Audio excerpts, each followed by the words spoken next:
Hi, and welcome to the Heart of a Perfectionist podcast. I'm your host, Tegan Thompson. I'm a book lover, a chocoholic, and an INTJ living in a world filled with extroverts. I made this podcast to share my experiences and struggles as an introverted perfectionist, and to bring the inner workings of an introvert's mind to introverts and extroverts alike. So grab a cup of tea and get comfortable. It's time to unmute. Hello everyone, and welcome to another episode of the Heart of a Perfectionist podcast. It is getting really hot out. It's the beginning of June, so it's really starting to feel like summer, which is exciting for a lot of people. So I just really hope you're taking the time to enjoy that and kind of take some time for yourself. Just as a little reminder, last week we finished the mini mental health series for May's Mental Health Awareness Month. And if you haven't listened to those 4 episodes, I highly encourage you to go back and take some time to listen to those, just because, I think it's so beneficial to learn about how you can be aware, and then learn some things that allow you to be a little more aware than you may have been before. About mental health. And then this week we will be talking about introverts being spontaneous, or rather the lack of them being spontaneous. So, I just, want to start this with just kind of orienting yourself, because sometimes spontaneous means different things for people.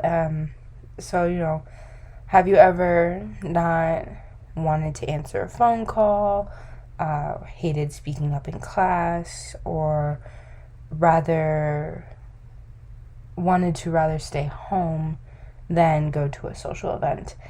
And if so, you may not be spontaneous in more of an introverted way. So these all have to do with being spontaneous, and I'll explain these 3 short examples I gave you real quick. So answering a phone call is always spontaneous. You don't necessarily know what the conversation is going to be about, or if you do, you don't know how it's going to go, or the questions are going to be asked, or what you think you need to say. You don't necessarily know when the phone call is going to come, so it's just can often throw people off their game, and feel very spontaneous. I know for me, it's a very spontaneous thing. I get really anxious when I get phone calls that I know I need to answer, because I'm like, oh God, how is this gonna go? What am I gonna say? I didn't have time to practice, all this kind of stuff. And then speaking up in class is spontaneous, because kind of similar thing. You don't know what questions are going to be asked. You don't know when you'll be called on. You don't know what question you'll be called on for. And then even if you think you have the correct answer, you may not have the right answer. So you get worried that you might answer incorrectly or whatever, right? And then wanting to stay home rather than go to a social event is the desire to not be in a spontaneous place. And social events are always spontaneous, because you're interacting with new people.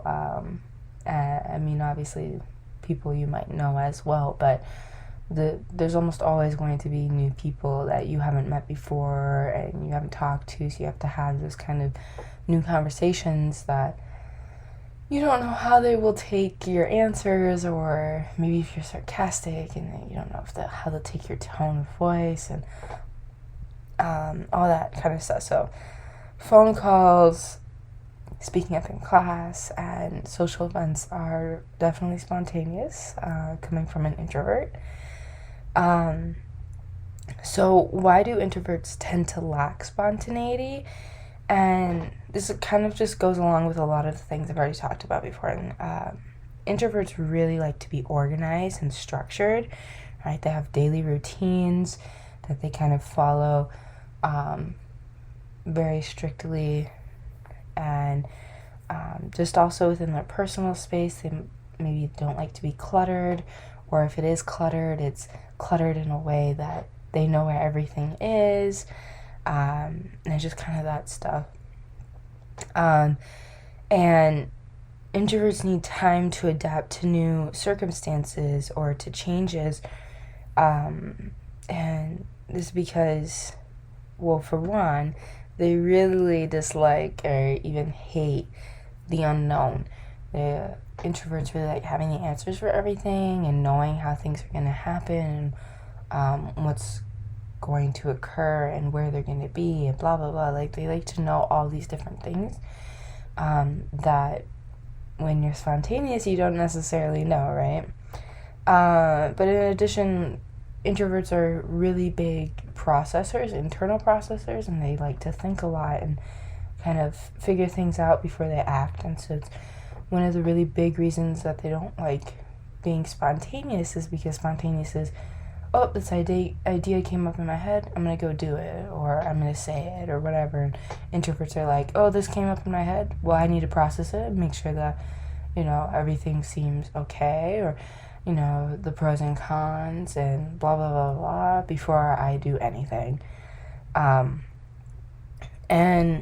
when an introvert is spontaneous, it usually causes feelings of fear and worry and anxiety, just because you're in an unknown situation. And for some people, being in those unknown situations is exciting and thrilling, but for a lot of introverts it's not. It's can be very scary and cause a lot of anxiety, because those unknown situations feel unsafe and uncomfortable. So for me, the whole idea of being spontaneous was something I really struggled with, kind of just throughout my life. Growing up and even now, I was often made fun of, or I was a source of frustration for my friends and family, just because when I would say no, or when I do say no now to someone's spontaneous plan for that moment, I would be told things like, you're such a boring person, or lighten up and just have fun, or don't be so structured, or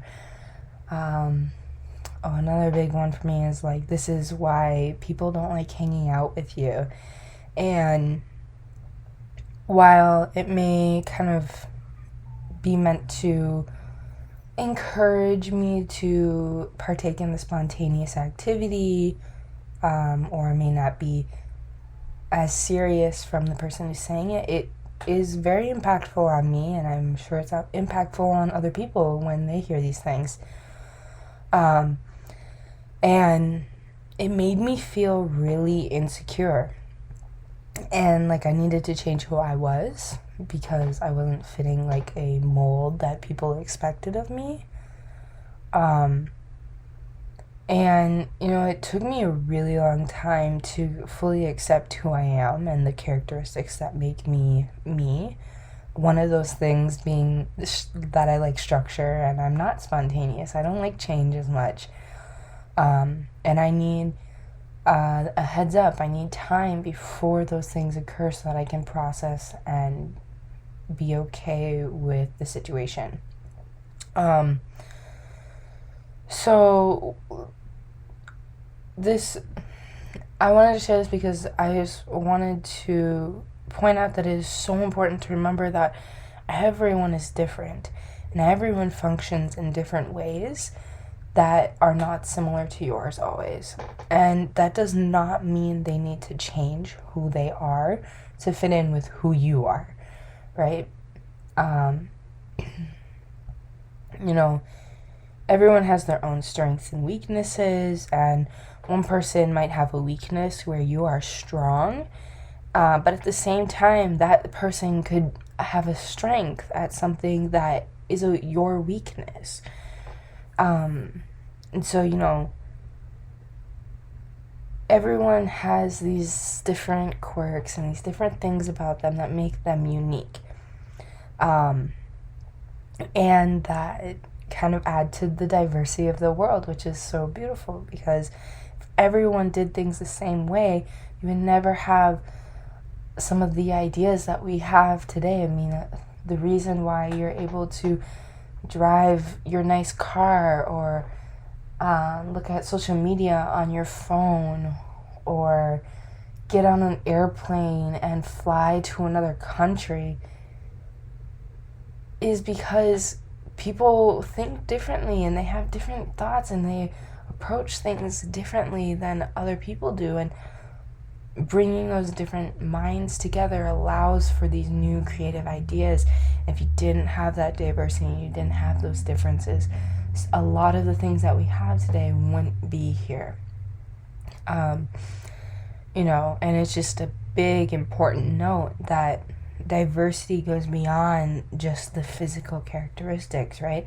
Diversity isn't just race and gender and your sexuality, right?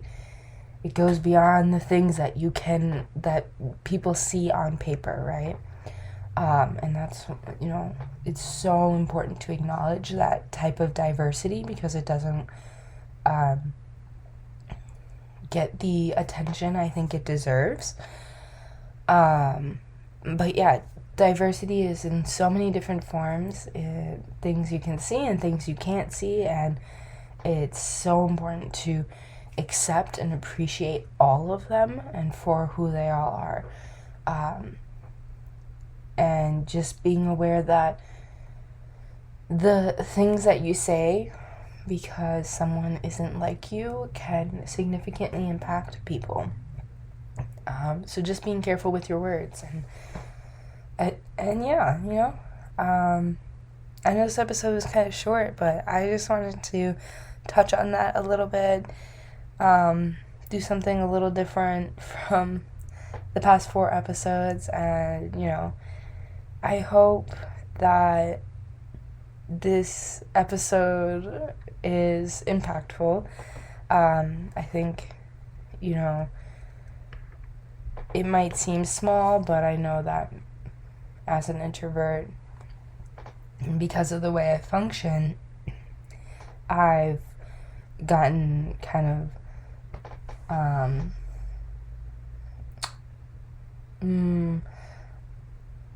I've got a lot of hatred towards me because I wasn't spontaneous, because I didn't want to go do things in the moment. And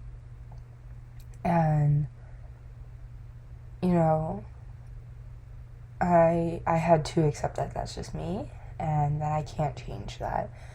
Even though I might want to, it's who I am, and it makes me unique, and it brings in a different aspect to the people I'm around. And everyone probably has something that is different about them that people are like, why are you like that? And just finding a way to embrace that part of yourself, maintain your boundaries, because you don't have to change who you are. Whatever it is, it makes you you, and it's unique and special to you. So accept it, appreciate it, and yeah, just embrace diversity amongst everyone. I think that's so important, and I feel like that is a lesson that can be tied into pretty much anything. So I'm so thankful to everyone who listened to this week's episode of the Heart of a Perfectionist podcast. If you enjoyed this episode, or if you learned anything new, please go share it with a friend. And as always, have a good weekend, and I look forward to seeing you guys again next week on the Heart of a Perfectionist podcast.